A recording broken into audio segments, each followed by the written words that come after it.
Hi, it's Lou Manfredini, Ace's Home Expert, and in this video, we're going to show you how to install a lint trap for your washing machine.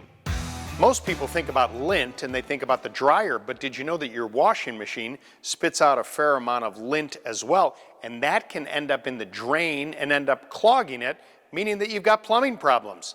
This simple device and/or netting goes on the end of the tube that comes out of your washing machine that actually pumps out all the dirty water.